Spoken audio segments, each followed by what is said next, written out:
আজকের গল্প জিনের বাঁধা বাড়ি। গ্রামের দক্ষিণ পশ্চিম কোণে এক শতবর্ষী পুরনো বাড়ি, যা সবাই জিনের বাঁধা বাড়ি নামে চেনে। বাড়িটি পরিত্যক্ত, ভাঙাচোরা আর চারপাশে ঘিরে লতা পাতায় আচ্ছাদন। গ্রামের বুড়োরা বলে একসময় সেখানে রাজা নবীকিশোর বসবাস করতেন। এক রাতে তার স্ত্রী অদৃশ্য হয়ে যান। তারপর থেকেই সেই বাড়ি অভিশপ্ত। লোকেরা বলে রাতে বাড়িতে আলো জ্বলে, হালকা হাসির শব্দ শোনা যায়, আর কখনো ছায়ারা নড়াচড়া করে। অয়ন গ্রামেরই এক সাহসী কলেজ পড়ুয়া ছেলে। সে ভূতপ্রেতের কথা বিশ্বাস করতো না। বন্ধুরা মিলে অনেক দিন ধরেই বাড়িটির রহস্যভেদ করার পরিকল্পনা করছিল। এক রাতে অয়ন তার 3 বন্ধু রাহাত, নীরা আর ইমন এদেরকে নিয়ে বাড়িতে ঢুকে পড়ে।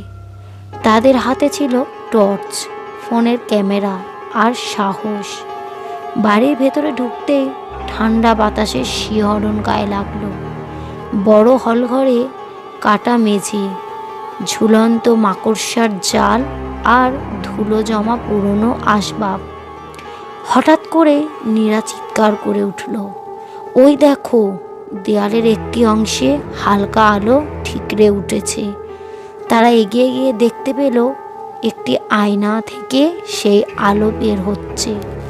হঠাৎ আয়নার ভেতর থেকে এক গভীর কণ্ঠস্বর ভেসে এলো, তোমরা এখানে কেন এসেছো? সবার বুক ধড়ফড় করছে। অয়ন সাহস করে বলল, আমরা জানতে এসেছি এখানে সত্যিই কোনো অভিশাপ আছে কি না। আমি অভিশাপ নই, আমি বন্দি, সেই কণ্ঠ বলল।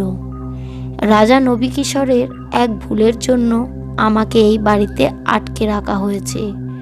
আমাকে মুক্ত করো, কিন্তু মুক্তি পেতে হলে তোমাদের একজনকে পরীক্ষায় উত্তীর্ণ হতে হবে। অয়ন পরীক্ষা দিতে রাজি হলো। আয়নার কাঁচ ফেটে মেঝেতে ছড়িয়ে পড়ল, আর ঘরটায় কুয়াশায় ঢেকে গেল। তারপর অয়নের সামনে তার শৈশবের কিছু স্মৃতি ভেসে উঠল।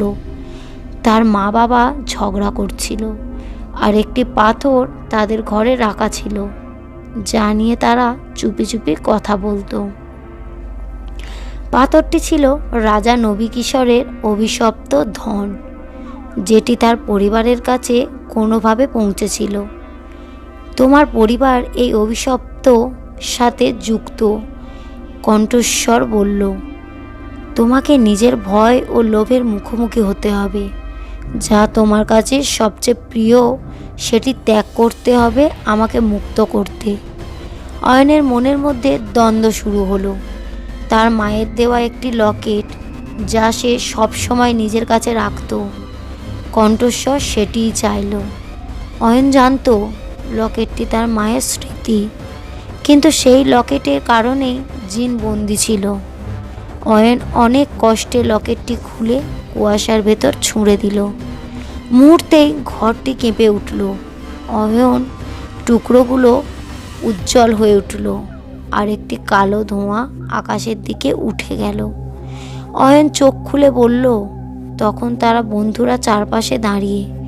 তারা জানালো বাড়িটি আবার আগের মতো শান্ত হয়ে গেছে।